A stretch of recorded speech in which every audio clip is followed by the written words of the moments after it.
Subscribe करें और bell दबाएं ताकि कोई खबर रह न जाए।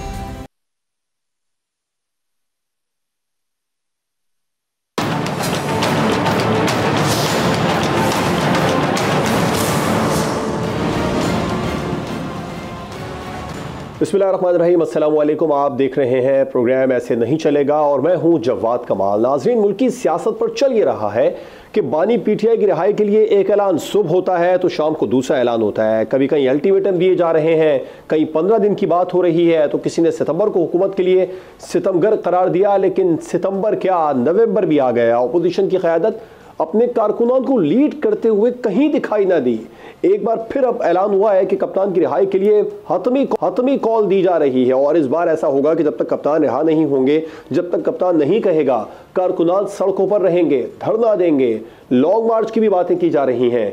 लेकिन ये सब कब होगा, कब किया जाएगा, किसी के इल्म में नहीं है। और इल्म में अगर कुछ आ रहा है तो वो ये है कि पाकिस्तान तहरीक इंसाफ की क़यादत के बाहमी इख्तिलाफात, ग्रुपिंग, लड़ाई झगड़े और इंतशार, ये झगड़े ख़त्म होने का नाम नहीं ले रहे हैं। क़यादत कह रही है कि कोई झगड़े नहीं है, किसी किस्म के कोई इख्तिलाफात नहीं है। तो अगर नहीं है तो क्या बाहमी इख्तिलाफात मिटा दिए गए हैं? क़यादत, ख़ासकर पीटीआई पंजाब की जो क़यादत है, उसने सड़कों पर एहतजाज को लीड करने का फैसला तो कर लिया, नहीं किया तो फिर एहतजाज होगा कैसे होगा? ये तो वही बात हुई कि ना नौमन तेल होगा, ना राधा नाचेगी। दूसरी जानिब लीगी रहनुमा राना सनाउल्लाह साहब ने भी एक स्टेटमेंट दिया। उन्होंने कहा है कि 190 मिलियन पाउंड केस में बानी पीटीआई को सजा होने जा रही है। साथ ही लाहौर की तरह मईशत की राह पर छाई स्मोक पर भी बात कर लेंगे कि अगर मईशत दुरुस्त समत में आ गई है तो फिर IMF के वफ्द को अचानक से पाकिस्तान क्यों आना पड़ा? क्योंकि इस वफ्द को तो फरवरी में आना था पाकिस्तान। इसे हंगामी मिशन कहा जा रहा है। पाकिस्तान के गैर मामूली दौरे की ज़रूरत क्या पेश आ गई है? आज के शो में इन तमाम तरह सवालों के जवाब तलाश करने की कोशिश करेंगे। हमारे साथ मौजूद है प्रोग्राम में पाकिस्तान तहरीक नुमा शौकत यूसुफजई साहब, पाकिस्तान पीपल्स पार्टी से हमें कादिर बंदूखील साहब ने ज्वाइन किया है, जबकि सीनियर तज्ज़ियाकार इफ्तिखार शिराजी साहब भी प्रोग्राम में हमारे साथ मौजूद हैं। तमाम मेहमानों का बहुत शुक्रिया। शौकत यूसुफजई साहब, आपसे आगाज़ करना चाहूँगा। बहुत ज़्यादा बातें और ख़बरें भी उड़ रही हैं कि एक बार फिर से फाइनल एहतजाज की कॉल दी जा रही है। पहले भी आप लोगों ने बानी की रिहाई के हवाले से ही जो जलसे किए हैं, मोमेंटम बनाने की कोशिश की, उन जलसों का या उन एहतजाज का अंजाम ही कह सकते हैं, वो भी हम सबके सामने है, रिजल्ट हमारे सामने है। तो अब आपको लगता है फाइनल कॉल जल्द होने जा रही है एहतजाज की? बिस्मिल्लाहिर्रहमानिर्रहीम, बहुत शुक्रिया। देखिए, हर तहरीक चलाने से पहले उसका मोमेंटम बनाना पड़ता है और डेफिनेटली उसके लिए तैयारी होती है। तो तहरीक इंसाफ ने बड़ी एक्सरसाइज भी कर ली है, तैयारी भी कर ली है और फाइनल जरगा भी हो गया है। अब वर्कर और लीडरशिप एक पेज पर हैं। ये अफवाहें भी ख़त्म हो जाएंगी कि जी इख्तिलाफात हैं। ये भी गवर्नमेंट की तरफ से बड़ा अच्छी प्रोपेगेंडा होता रहा है कि जी लीडरशिप में बड़े इख्तिलाफात हैं। आपने देखा कि जरगे में सारी लीडरशिप एक ही स्टेज पर बैठी हुई थी और कोई इख्तिलाफात नहीं है, अल्हम्दुलिल्लाह। एक जो इख्तिलाफ राय होता है वो एक अलग चीज़ होती है, उसको बड़ा हाईलाइट किया जाता है। लेकिन ऐसा इख्तिलाफ नहीं है कि बानी पीटीआई या इमरान खान ये कहे कि जी तारीख चलानी है और कोई ये कहे कि जी मैंने नहीं जाना है तारीख। ऐसी लीडरशिप कोई भी नहीं है और अल्हम्दुलिल्लाह वर्कर हमारे चार्ज हैं। और आप देख लेंगे कि इमरान खान जैसे ही कॉल देते हैं वो इंशाल्लाह फाइनल कॉल होगी और जितने भी आप देखेंगे कि धरना हो या तहरीक चले या वो इंशाल्लाह मंतक़ के अंजाम तक पहुंचेगी। अब वो सारे अफवाहें और इनके प्रोपेगेंडे, और मैं समझता हूँ कि हुकूमत ने बड़े मज़े कर लिए और इनके लोगों ने बड़े मज़े कर लिए। ये समझते थे कि बस हम शेलिंग कर लेंगे, मार लेंगे, जेलों में डाल देंगे तो शायद ये तहरीक ख़त्म हो जाएगी। अब ये तहरीक इंशाल्लाह मंतक़ के अंजाम को पहुंचने जा रही है। बड़ी तैयारी कर ली है, बहुत वर्करों ने बड़ी ट्रेनिंग भी ले ली है इंशाल्लाह। तो अब अगर धरना होगा तो मुस्तकिल धरना होगा, तहरीक होगी तो मुस्तकिल तहरीक चलेगी उस वक्त तक जब तक कि इमरान खान की राय का वो सिलसिला सामने नहीं आता और उनको इंसाफ नहीं मिलता। असल चीज़ है उनको इंसाफ दिलाना, क्योंकि जो भी फैसले हो रहे हैं, जो भी जिस तरीके से उनको बंदीवान रखने के लिए जिस तरह आइन में तरामीम हो रही हैं, तो उन सारी चीज़ों को रोकना होगा। गलत तरीके से पार्लियामेंट की बालादस्ती हम चाहते हैं, लेकिन यहाँ पार्लियामेंट की बालादस्ती नज़र नहीं आ रही। यहाँ हुक्मरान और ये सारे जितने भी हैं इस वक्त, ये कंप्रोमाइज़ है।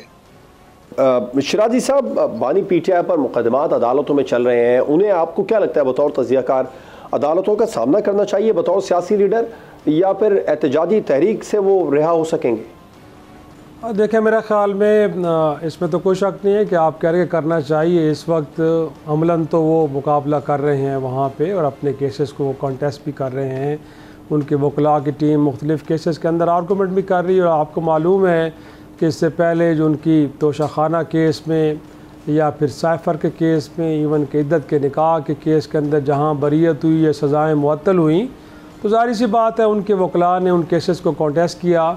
और देखा जाए तो उनके ख़िलाफ़ मुकदमात की नौइयत भी कुछ ज़्यादा संगीन नहीं है, सिवाय ये कि उनके बारे में कहा जाता है कि शायद 9 मई का जो सानिया हुआ था, वाक़या हुआ था, उसके मास्टरमाइंड भी वो है। लेकिन आपको मालूम है कि जब पंजाब पुलिस ने उनकी कस्टडी लेने के लिए अदालत से गोया कि उनके फ़िज़िकल रिमांड के लिए कहा, तो फिर लाहौर हाई कोर्ट ने उसको रिजेक्ट किया क्योंकि कोई वाज़ेह और ठोस सबूत मौजूद नहीं है जिसकी बुनियाद पे उनकी कस्टडी पंजाब पुलिस के हवाले की जाती। तो मेरा ख़्याल में उस फ्रंट पे तो वो लड़ रहे हैं। लेकिन आपको मालूम है कि यहाँ पे अदालती प्रोसेस को डिले में डाला जाता है, इल्तवा में डाला जाता है। 1 साल से ज़्यादा का अरसा हो चुका है और ये तमाम जितने भी केसेस हैं ये काबिल ज़मानत हैं। गोया कि उनका नाम ऑलरेडी ECL में पड़ा हुआ है, उस मुल्क से कहीं जाने वाले नहीं हैं, तो ज़मानत उनको मिलनी चाहिए। वो उनका जो बुनियादी आइनी हक़ है उनको नहीं मिल पा रहा।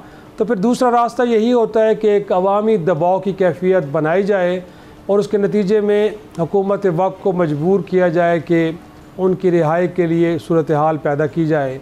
लेकिन मेरा ख़्याल में इस वक्त जो तहरीक इंसाफ की क़यादत के ऊपर सवाल उठ रहे हैं, क्योंकि माजी करीब में जितनी भी कोशिशें होती रही हैं उसमें अवाम ने तो कहीं ना कहीं एक मोमेंटम बनाया। और आपको मालूम है कि जब चीफ मिनिस्टर खैबर पख्तूनख्वा एक बहुत बड़ा क्राउड लेके इस्लामाबाद की जानिब आए और फिर उसके दौरान वो अचानक ख़ुद गायब हो गए और क्राउड को लीडरलेस छोड़ दिया उन्होंने, तो वो जो एक मोमेंटम बना था वो आगे बरकरार नहीं रह सका और अल्टीमेटली फिर लोग अपने घरों को लौट गए, कुछ गिरफ़्तार हुए। तो क़यादत के ऊपर तो सवाल ज़रूर उठ रहे हैं। लेकिन ख़ुद जब इमरान ख़ान साहब, आपको याद होगा 2022 में जब उन्होंने सूबों में अपनी हुकूमतें ख़त्म की, मरकज़ में उनकी हुकूमत ख़त्म हुई, उसके बाद उन्होंने ख़ुद भी तो कोशिश की थी। वो पेशावर से चले थे लॉन्ग मार्च लेके, उसको कामयाब नहीं कर पाए। उसके बाद उन्होंने, आपको याद होगा, एक जेल भरो तहरीक का ऐलान किया था। लेकिन पूरे मुल्क में जो तहरीक इंसाफ के काबरीन थे इंक्लूडिंग खैबर पख्तूनख्वा, वो बाहर नहीं निकले, उन्होंने अपनी गिरफ़्तारियाँ नहीं दी। तो मैं नहीं समझता कि ये पहली बार हुआ है कि उनकी तहरीक कोई ज़्यादा जोर नहीं पकड़ रही। अब तो जेल से बाहर थे, हालात और ज़्यादा ख़राब लग रहे हैं, हालात इतने ज़्यादा फेवर में नहीं है। तो आपको लगता है कि लॉन्ग मार्च या धरना या जो भी बड़े एहतजाज का प्लान पाकिस्तान तहरीक इंसाफ कर रही है वो मुमकिन हो सकेगा? मैं कुछ ज़्यादा पुरुमीद नहीं हूँ। जिसमें हमने देखा है कि कौमी असम्बली में मौजूद अरकान तो उसमें शरीक नहीं हुए। सर, पिछले 4-5 महीने की सियासत देखे तो एक जलसा करना भी मुश्किल हो रहा है, तो वो लॉन्ग मार्च या धरना कैसे दे सकेंगे? बिल्कुल ऐसे मैं वही कह रहा हूँ कि जब अगरचे इस दौरान रियासती जबर अपनी जगह पे भरपूर तरीके से नज़र आ रहा है, अगरचे तहरीक इंसाफ की क़यादत ये कह रही है कि आइन के अंदर पुरअमन एहतजाज का हक़ उनको हासिल है, वो पुरअमन तरीके से एहतजाज करना चाह रहे हैं। बट इस दौरान आप देखते हैं कि पूरे शहर में कंटेनर्स खड़े कर दिए जाते हैं, यहाँ तक कि मोटरवेज़ को, GT रोड्स को खोद दिया जाता है, उनमें खंदकें बना ली जाती हैं। तो मेरे ख़्याल में हुकूमत वक्त तो ये चाहेगी कि ये पावर शो ना कर सकें। लेकिन इस दौरान क्या तहरीक इंसाफ की क़यादत ने तहसील और ज़िले की सतह पे, सूबे की सतह पे लोगों को इतना मुतहर्रिक कर लिया है कि वो जो क्लेम कर रहे हैं इस वक्त, जो अनाउंस कर रहे हैं कि शायद पूरे मुल्क को बंद कर देंगे, वो कर पाएंगे कि नहीं कर पाएंगे? क्योंकि अभी तक तो हमें ये नज़र आया है कि बड़े शहरों में कुछ सैकड़ों लोग निकलते हैं, कुछ देर तक रहते हैं और उसके बाद वो डिस्पर्स हो जाते हैं, तो कोई प्लानिंग नज़र नहीं आ रही। तो अब शौकत यूसुफ साहब शायद हमें बता पाएं इस बार क्या डिफरेंट होगा, किसके नतीजे में वो मधुखेल साहब को भी डिस्कशन में इन्वॉल्व करते हैं। मधुखेल साहब, एक तो पहला सवाल तो आपके लिए ये, आप चूंकि हुकूमत का हिस्सा भी हैं, उसमें यह कि पाकिस्तान तहरीक इंसाफ बड़े एहतजाज की तैयारी कर रही है, हुकूमत उसके लिए तैयार है, लॉन्ग मार्च भी हो सकता है, धरना भी हो सकता है। शौकत यूसुफ साहब ने कहा कि इस बार हतमी होगा जो भी होगा, अगर लॉन्ग मार्च की क़यादत कॉल देती है, धरने की देती है या फिर बड़ी एहतजाजी तहरीक चलाएंगे तो उसमें जो भी होगा हतमी होगा। दूसरा ये, राना सनाउल्लाह साहब कह रहे हैं कि 190 मिलियन पाउंड केस में बानी PTI को सज़ा हो सकती है। आप कानूनदान नहीं है, आपको क्या लगता है ये तज्जिया है या खबर है? देखिए, पहले सवाल का पहला जवाब तो ये है, हम हुकूमत का हिस्सा नहीं है, हम सपोर्टर है और ऐसे सपोर्टर आप पीटीआई को बनना चाह रहे थे मगर उन्हें इनकार कर दिया। नंबर एक बात। दूसरी बात ये कि आपके दोनों सवाल से पहले मैं मोहतरम शराजी साहब, चूंकि मैं कानून के तलबी हूँ, इनकी बातें सुन कि मैं भी थोड़ी देर के लिए सब चकरा गया और पीटीआई के वर्कर तो बड़े खुश होंगे इनके इस सवालात जवाबात से, और इवन के इमरान खान साहब सुन ली टीवी पे तो भी खुश हो जाएंगे, ये तो कोई मसला ही नहीं, कोई केस नहीं है। उन्होंने लाहौर हाईकोर्ट का हवाला दिया कि लाहौर हाईकोर्ट ने उनको रिमांड नहीं दिया। आप देखिए, जब रिमांड उस शख्स की होती है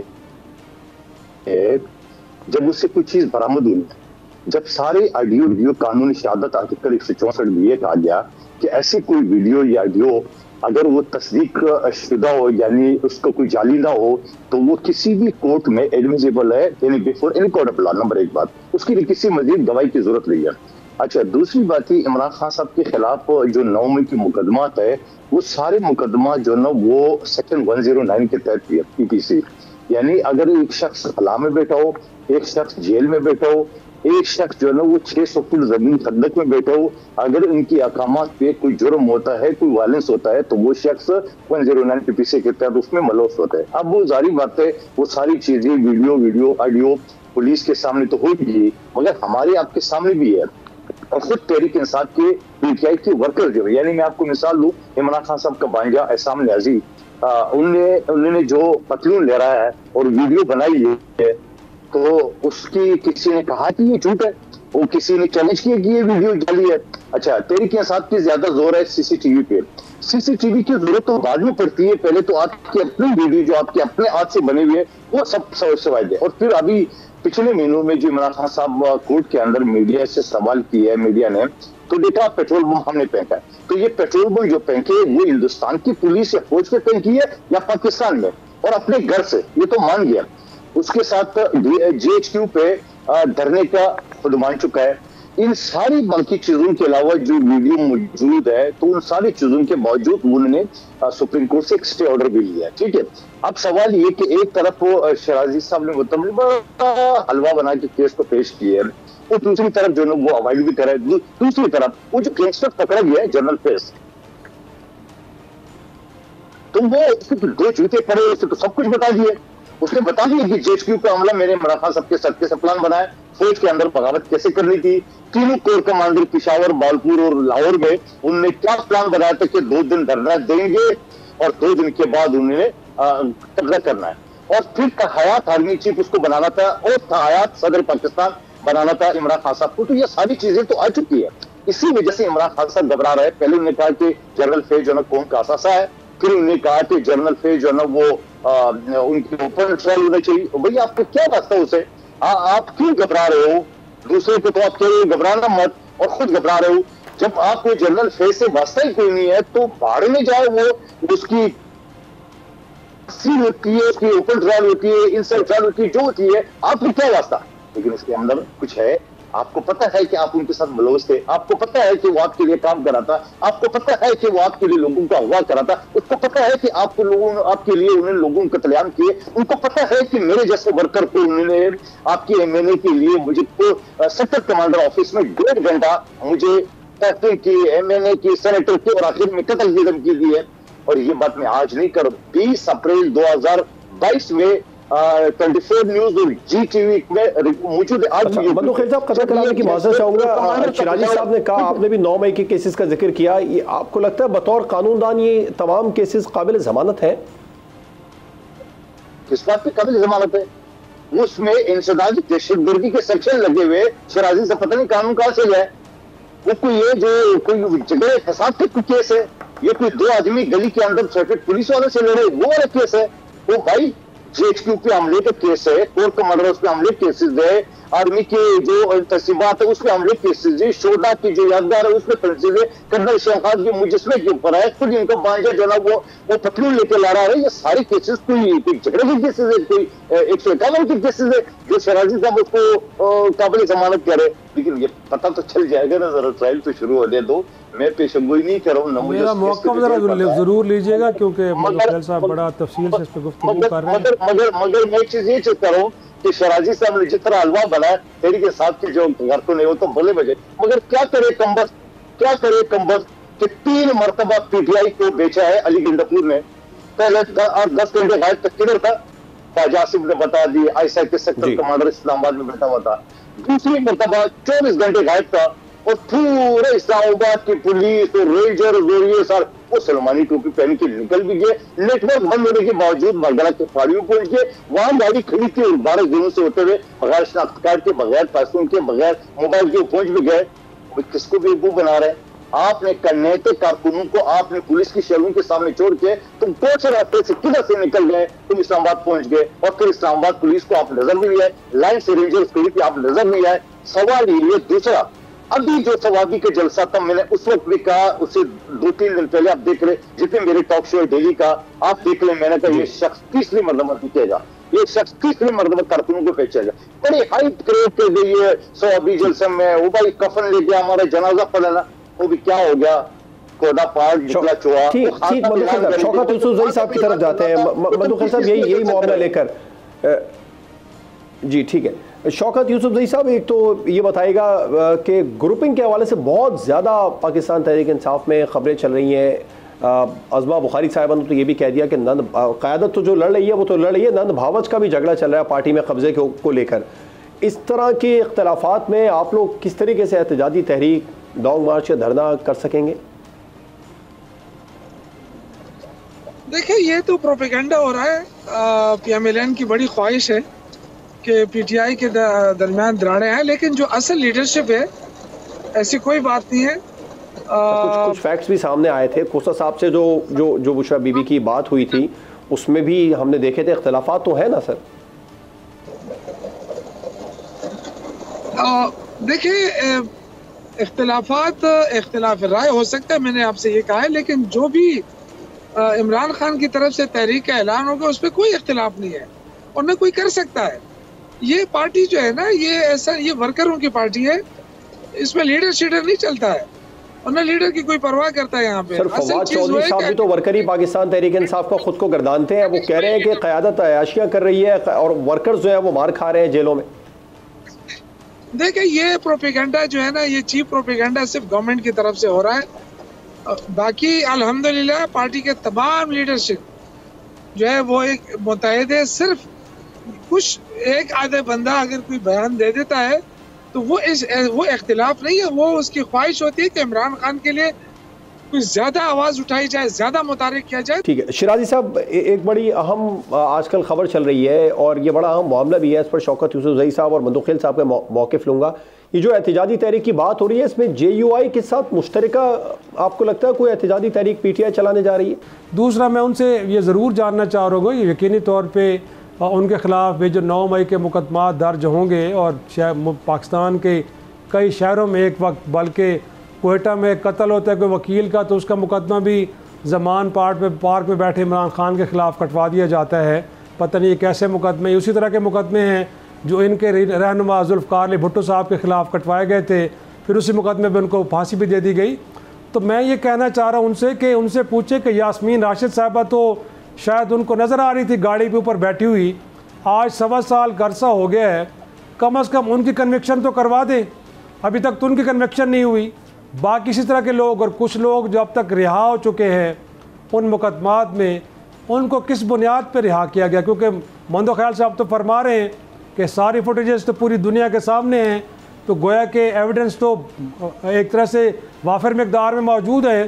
तो ये अदालतें जो हाथ पे हाथ धरे बैठी हैं, इस मुल्क की हुकूमत जब सुप्रीम कोर्ट के अंदर मखसूस नशिस्तों से मुताल्लिक फ़ैसला आता है तो सुप्रीम कोर्ट के जजेस को पार्लिमान में खड़े होके और TV टॉक शोज़ के अंदर उनकी तो बैशिंग की जाती है, लेकिन इस मुल्क की सलामती से जुड़े इदारे के ऊपर इतना बड़ा हमला हुआ और अभी तक नीचे की अदालतें किसी एक शख्स को भी सज़ा नहीं दे पाई। तो मैं चाहूँगा कि मंदो-ख्याल साहब, उनकी जमात और जिनको उन्होंने सपोर्ट किया है मरकज़ के अंदर हुकूमत बनाने में, उन पर भी दबाव डालें कि अभी तक कोई एक शख्स भी किसी को सज़ा नहीं मिल पाई 9 मई में, तो कम से कम उस हवाले से भी तो अपना रोल प्ले करें ना। या सिर्फ TV के ऊपर बैठ के या पार्लियामान में इस नैरेटिव को बेचना कि इस मुल्क की सलामती पे बहुत बड़ा हमला 9 मई को हुआ था और उसी के पीछे अपनी सियासत करना, मैं समझता हूँ कि एक मुनासिब तरीका नहीं है। अगर ये जुर्म हुआ है और समझते हैं तो फिर उन लोगों को करार वाकई सज़ा मिलनी चाहिए, और उसके लिए फिर मंदो ख्याल जैसे लोगों को आएँ और आके धरने दें और हुकूमत वक्त को मजबूर करें कि लोगों को फौरी तौर पे इंसाफ के कटहरे में लाया जाए। लेकिन हम तो देख रहे हैं कि पिछले 1-1.5 साल से इस हवाले से बयानी तो सुनने को मिल रहा है, लेकिन इससे आगे चीज़ें नहीं बढ़ पा रही। तो मैं समझता हूँ कि जो बाकी केसेस हैं, अब इसमें देखें खुद इनके काबरीन, गोया कि इज्जत में निकाह का मामला, गोया कि किसी का ज़ाती मामला था, उसको अदालतों में ले जाया गया। इससे उनकी जो टेरियन वाइट का मामला था, बिल्कुल ठीक है। शराजी साहब, ब्रेक पर जाना है, कहा मैं चाहूँगा ब्रेक के बाद मैं आपसे इस पर भी, ब्रेक के बाद हम बात करेंगे। डील के हवाले से हुकूमत कह रही है कोई डील ढील नहीं दी जाएगी, और इल्ज़ामात भी लग रहे हैं। पाकिस्तान तहरीक इंसाफ के भी हमारे पास गेस्ट मौजूद है, उनसे भी जानने की कोशिश करेंगे कि क्या कोई डील वाकई में हो रही है या फिर तहरीक के जरिए बानी को रिहा किया जाए। ब्रेक के बाद फरमा दूँ।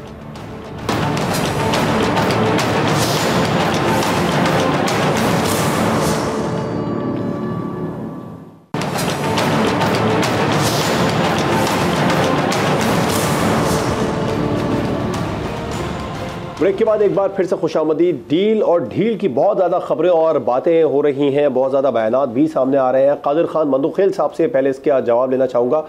मंदुखेल साहब, हुकूमत तो कह रही है कोई डील या ढील नहीं दी जाएगी। एक प्रेशर पाकिस्तान तहरीक इंसाफ की जानिब से पिछले 1 महीने से बहुत ज़्यादा बिल्ड किया जा रहा है, प्रेशर डाला जा रहा है मुझे कि अमेरिका से कोई मुमकिन कॉल आ सकती है। इसका कोई किसी किस्म का कोई इम्कान है? अगर ऐसा हो भी जाता है तो फिर हुकूमत का क्या मौक़िफ़ होगा इस पर? देखिए, पहले तो मुझे एक जुमला कहने दो। शराजी साहब बड़े प्यारी गुफ्तगू कर रहे हैं, तो थोड़ा सा मुझे भी मुशरा नहीं जाता है उसके ऊपर कमेंट करने का। वो कह रहे पीटीआई को आपने क्यों ऑफर किया है अगर वो क्रिमिनल नहीं है सारे। देखो, सियासी पार्टियों के खिलाफ जो केसेस होते हैं तो वो सियासी पार्टी आपस में एहतियात भी करते हैं, लड़ते भी है, लेकिन केसेस अपनी जगह पे चलते हैं। नंबर 1 बात। दूसरी बात, वो ये फरमा रहे हैं कि वो आप उसके लिए वो कर दे। भाई, सुप्रीम कोर्ट में खुद स्टे ऑर्डर लिए पीटीआई ने 9 मई के मुकदमा न चलाने की, और दूसरे केस में हाई कोर्ट से स्टे लिया हुआ इस्लामाबाद हाई कोर्ट से। तो ये खुद ही इंटरेस्टेड नहीं है, वरना कानून बड़ा वाज़ेह है इस दहशतगर्दी का कि 1 हफ्ते के अंदर इस केस का डिस्पोजल होना चाहिए। 1997 का एक्ट है, और 1997 का जो एक्ट है उसको 6(1) भी ये कहता है कि कोई भी हरकत जिसमें माशरे में खौफ और रास पैदा हो जाए वो दहशतगर्दी के ज़मरे में आता है। तो क्या 9 मई की जो वाक़यात आपके सामने जलाओ गिराओ, क्या वो खौफ और रास नहीं थे? तो और क्या था? नंबर 1 बात। दूसरी बात, आपने डील की बात की। देखिए, एक तो ट्रंप के बारे में जो ये फरमाते थे, आपने ट्रंप का जो नुमाइंदा है या उस पार्टी का साजिद तारड़ साहब को मुख्तलिफ चैनल पे नहीं देखा। उन्होंने ये कहा कि पीटीआई ने, इमरान खान ने अमेरिका को गालियाँ दी है। उन्होंने ये कहा अमेरिका को बड़ा बुला कहा है, पूरी दुनिया में अमेरिका को बदनाम किया है। जब उनसे पूछा कि भाई कौन सा अमेरिका, वो तो बाइडेन के बारे में कह रहे, नहीं, डोनाल्ड लू के बारे में। वो तो एक ऑफिसर है स्टेट ऑफिस का, उसके बारे में जो कहा है। तो मुझे नहीं लगा कि वो जाके वो जुल्फी बुखारी कह रहे मेरे उसकी सास के साथ सलाम दुआ है या उसकी साली के साथ वगैरह वगैरह वो कर रहे हैं। बहरहाल मैं नहीं समझता हूँ कि अमेरिका इमरान खान के बारे में इस हद तक जाएगा कि वो पाकिस्तान के तमाम इमदाद बंद करके पाकिस्तान के ऊपर इक्तसादी पाबंदी लगाए और इस हद तक जाए, मुझे नहीं लग रहा है। क्योंकि ट्रंप जो ना वो अपने लिए, और अमेरिका की जो पॉलिसी है वो पेंटागन चला रही है, वो फर्द वाहिद नहीं चला रही। ये भी खुशफहमी किसी को नहीं होना चाहिए।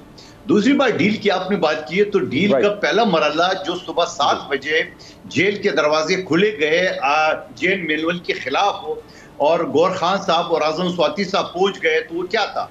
वो जो इस्लामाबाद में धरना था, इमरान खान साहब ने खुद वो धरना मुलतवी नहीं किया। Number 1 deal. Number 2 deal, Faisal Vawda साहब ने पहले बता दिए कि मुशर्रफ बीबी की जमानत कल हो जाएगी, और अगले दिन बोला कि उसकी जमानत हो जाएगी आलिमा खान साहिबा का, वो हो गई है। उसके अलावा अब ये जो सवाबी वाले जलसे में जो इतना इन्होंने हाइप क्रिएट की थी, ऐसा लग रहा था कि लोग तबलीगी जमात की तरह बिस्तरे ले आएंगे और उसके बाद वो गायब हो जाएंगे पूरे पाकिस्तान में, और अगले दिन खुदा न खास्ता उसकी जनाजे पड़ा जाएंगे बकौले गंडापुर साहब। वो क्या था? वो तो कोदा पहाड़ और चूहा निकला चूहा, वो सारा साबित हो गया। फिर इसके अलावा जो इससे पहले मैंने जिक्र किया कि 8 घंटे गंडापुर से गायब थे, तो कहाँ थे? फिर 24 घंटे गायब थे, तो कहाँ थे? फिर ये बगैर शनाख्त कार्ड, बगैर पैसों के, बगैर मोबाइल के जब ये 12 जून से होते हुए असम्बली पहुंचा, वहां तो उसने बयान दे दिए कि कोई आईनी तरमीम नहीं होगी, हालात बेहतर होंगे। ये किस बात पे कहा उन्होंने?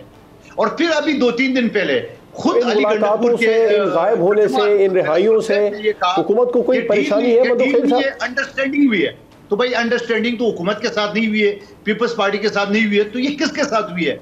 तो ये सारी दलाल काफी नहीं डील की। मधु खैल साहब, जिससे भी मुलाकातें हो रही हैं, जो भी जहां से भी रिहाइयां हो रही हैं, जो भी मुलाकातें हो रही हैं, जहां पर भी वज़ीर आला KP के गायब रहे, जिनसे भी मुलाकातें करते रहे, हुकूमत को कोई परेशानी है इन मुलाकातों से? अगर कहीं से ढील मिल भी रही है उससे? देखिए, मेरे ख्याल में, मेरा ज़ाती ये ख्याल है कि अगर कोई इस्लामाबाद के ऊपर इल्गार करने कोई पार्टी आ रही हो और उनके साथ मुका हो जाए कि बाबा कर दो, बस बयान दे दो और छोड़ो, तो हुकूमत को तो खुश होना चाहिए, बल्कि हुकूमत को सलोतकारी करनी चाहिए, बल्कि कर चुके हैं। ये जेल के 7 बजे तो दरवाजे खुले, ये किससे खोले? ये तो पंजाब हुकूमत ने खोले। तो मैं ये समझ रहा हूँ कि अगर कोई अलगार कर रहा है पाकिस्तान के अदारों पे या वफाकी हुकूमत या असम्बली पे, और वो बैक डोर से कोई डील हो जाए और उनको ठंडा करने के लिए बाबा सब्र करो, बड़के मारो, सर पे जो है ना कफन बांध दो, बस बाकी करना कुछ नहीं है। और अली गंडापुर साहब ये सर पे कफन की जो बात कर रहे हैं, शौकत जफरी साहब को पता है, ये उनका ट्रेडिशन है। ये DI खान का, जनूबी पंजाब के लोगों का ये सफेद पगड़ी बांधना वो ट्रेडिशन है, उनको उन्होंने कफन बना दी है, तो होना कुछ नहीं है। तो सारी डील की निशानी है जो आपको बता रहा हूँ। बिल्कुल ठीक है। अच्छा मधु खैल साहब, मैं आपसे आगे ये भी बात करना चाह रहा हूँ कि कोई मिनी बजट हुकूमत पेश करने का इरादा रखती है। ज़रा शिराजी साहब का भी इस पर स्टांस लें। शिराजी साहब, आपको लग रहा है कोई ढील हो रही है या डील हो रही है या ढील मिल रही है? मेरा नहीं ख्याल कि कुछ ऐसा है। ये ज़रूर है कि तहरीक इंसाफ को अंदर से कमज़ोर करने की एक कोशिश हो रही है, और आपको मालूम है कि माजी में जब जुल्फ़िकार अली भुट्टो साहब थे, या उसके बाद जब नवाज शरीफ साहब को पाबंद सलासिल किया गया, तो उसके बाद कोशिश यही होती है कि बुशरा बीबी साहब की ज़मानत होना, पेशावर पहुंच जाना, अलीमा खान साहिबा की ज़मानत होना, फिर उसके बाद में उनका भी वहाँ पर मौक़िफ़ सामने आना, ये सब बातें ख्वाजा आसिफ साहब भी इन ख्यालात का इज़हार कर चुके हैं। मधु खैल साहब ने भी कुछ तहफ़्फ़ुज़ात का इज़हार किया। आपको लगता है सब इत्तफ़ाक़ी है? नहीं, इत्तफ़ाक़ियत तो खैर नहीं है, लेकिन मेरा ख्याल में मधु खैल साहब तो क्योंकि कानून के तालिब इल्म हैं, तो जो बुशरा बीबी को ज़मानत मिली है, क्या इस केस में उनको ज़मानत मिलनी चाहिए थी? क्या मज़ीद उनकी कस्टडी दरकार थी कि नहीं थी? तो मेरा ख़्याल में अगर इसका जवाब नफ़ी में है तो उनको ज़मानत मिलनी चाहिए थी। अब इसमें कौन सी डील है, या फिर बुशरा बीबी के बाहर आने से तहरीक इंसाफ की तहरीक ने कितना को ज़ोर पकड़ लिया है, उनका सियासी किरदार क्या है तहरीक इंसाफ में? मैं समझता हूँ हाँ, अगर शाह महमूद कुरैशी साहब आ जाते, इससे पहले परवेज़ इलाही साहब ज़रूर आए हैं, लेकिन लगता ही है कि उनकी खामोशी से कि वो भी शायद किसी एक अंडरस्टैंडिंग के तहत बाहर आए हैं। तो मैं जो बात कर रहा था कि इसमें कोई शक नहीं है जी, मेरा फिक्र मुकम्मल होने दें कि मैं समझ रहा हूं कि आपने कहा कि यकीनी तौर पे ये कमज़ोर करने की साजिश है। मैं प्रोग्राम का वक्त ज़रा कम है, मैं चाहूँगा थोड़ा सा आगे बढ़कर आपसे कुछ और भी बात कर लूँ। एक तो ये कि मुआशी अशारियों की हुकूमत तो बातें कर रही है कि सब कुछ अच्छे है, सब कुछ ठीक हो रहा है। IMF डेलीगेशन जिसने फरवरी में आना था, IMF कमीशन वो 3 माह कबल आ गया, फिर मिनी बजट की भी बातें आ रही हैं सामने। आपको लगता है कि हुकूमत टैक्सेस के अहदाफ को पूरा करने के लिए, क्योंकि जो जुलाई और अक्टूबर में शॉर्टफॉल हुआ है 190 अरब रुपए का, इसको पूरा करने को मिनी बजट लेकर आएगी?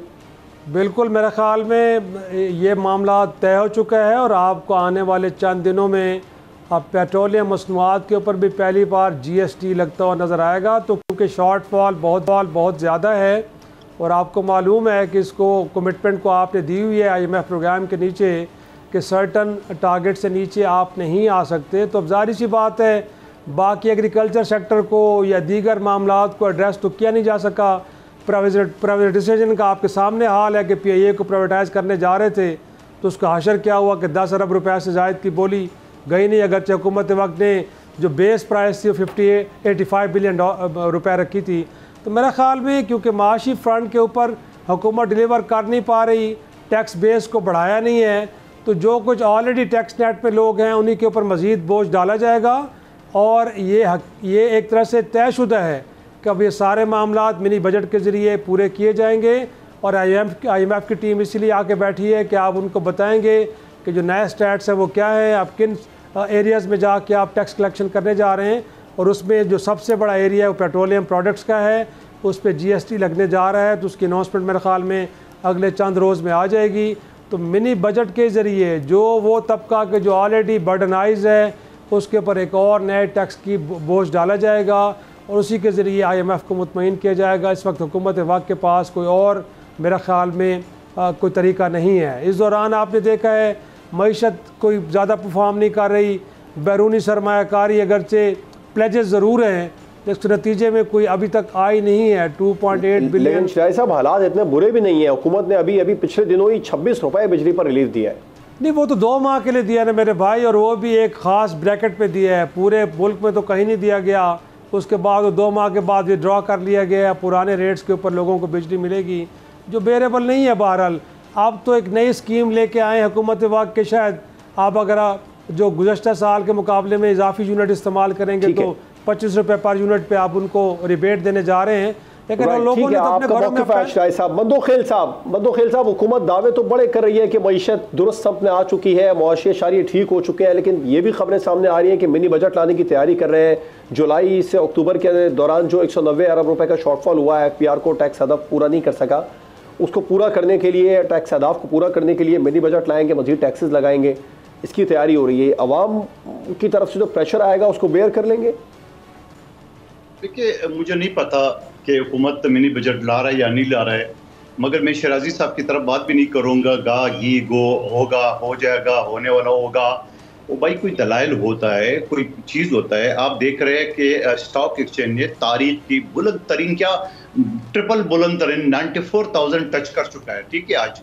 और फिर उसके अलावा आप ये समझ लो कि हुकूमत की IMF के साथ डील होने के बावजूद, पेट्रोल महंगा होने के बावजूद, सब्सिडी ख़त्म होने के बावजूद 3 महीने के लिए दिसंबर, जनवरी, फरवरी में 26 रुपये का जो एक प्लेट रेट था वो उसे मुआहदा किए। तो ये भी एक इस बात की निशानदेही है कि हुकूमत जो डील कर चुकी थी सख्त, उसको अब ऐसा ऐसा IMF को ला रहे आवाम के फायदे के लिए, जहाँ तक मैं समझ रहा हूँ। और फिर उसके अलावा बिल्कुल ठीक है, मंदोखेल साहब मान लिया कि ये इस बात की निशानदेही है कि मुआशी अशारिया दुरुस्त है, तो फिर ये अगर आप मंदोखेल साहब खता कलामी की माजरत चाहूंगा, मान लिया सर आप दुरुस्त कह रहे हैं, डॉलर से ज्यादा हो चुकी है। मैं ये समझ रहा हूँ, मंदोखेल साहब मान लिया आप दुरुस्त कह रहे हैं, लेकिन ये जो IMF का डेलीगेशन वक्त से पहले आ गया, IMF मिशन जिसने फरवरी में आना था, ये किस तरफ इशारा कर रहा है? ये शाबाश देना है हुकूमत वक्त को। मैं तो कहता हूं कि ये हुकूमत, ये IMF का जो वक्त है या IMF है, ये हमारी सेहत के लिए बेहतर है। हमारी सेहत के लिए इस वजह से बेहतर है कि हम इतनी नालायक है कि हमें अगली मईशत का जो सिमत है, यानी अगला कर्ज तो दे रहे, साथ में हमें बता भी रहे कि यहाँ आपने काम करना है, तो अच्छी बात है। और मैं ये सोच रहा हूँ, मैं आपको जाती इससे ये बात बता रहा हूँ कि अगर ये IMF के वक्त और ये सारी चीज़ें एक्सपर्ट नहीं होते तो पता नहीं हम कहाँ जाते। खरबों रुपए के प्रॉपर्टी है, उन पर टैक्स नहीं है, खरबों रुपए के लोगों के जेबों में और अकाउंट में पड़े वो टैक्स नहीं है, और फिर उसके अलावा एक निज़ाम धर्म भरम है। तो मैं ये समझ रहा हूँ कि अगर IMF का वक्त आया हुआ है तो वो मईशत को बेहतर करने के लिए हुकूमत को सलाह दे रहे, लेकिन मैं ये नहीं समझता हूँ, मैं शराजी साहब की बात से इख्तलाफ करूँगा, अगर कोई नया टैक्स लगना होता तो ये 3 महीने की जो बिजली की सब्सिडी और उसके बाद हुकूमत ने कहा कि 6 महीने के देंगे, मैं नहीं समझता हूँ कि इस देखिए आपको इमरान खान साहब ने जो मुआहदा किया है, और फिर जब बिलावल भुट्टो साहब ने लॉन्ग मार्च शुरू की है तो उन्होंने बिजली पेट्रोल और डीजल पे 10-10 रुपए कम और बिजली पे 5 रुपए कम की, जिस वजह से IMF नाराज हो गया, जो मौजूदा हुकूमत या पिछले PDM की हुकूमत को भुगतना पड़ा।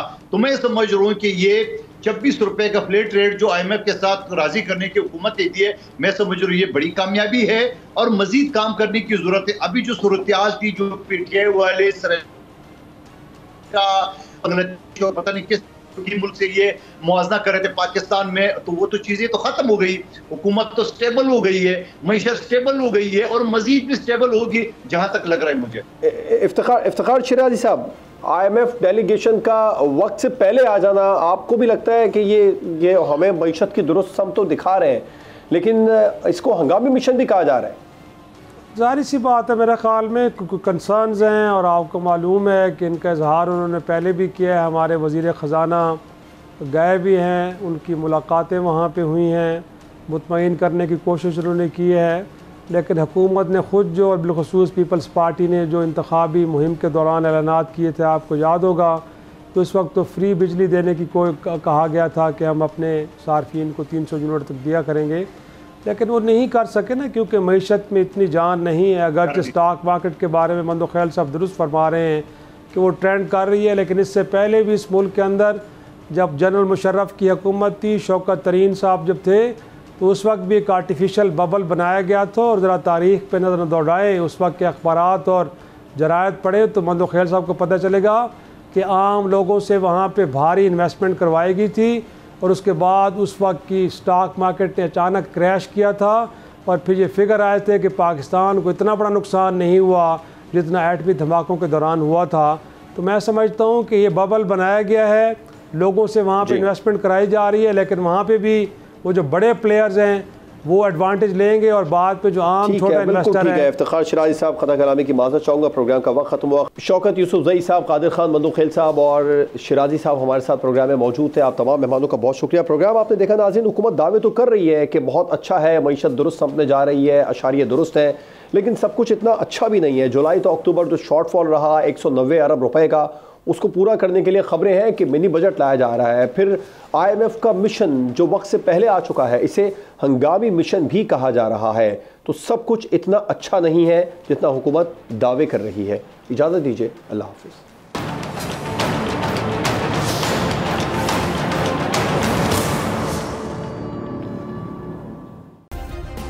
सब्सक्राइब करें और बेल दबाएं ताकि कोई खबर रह न जाए।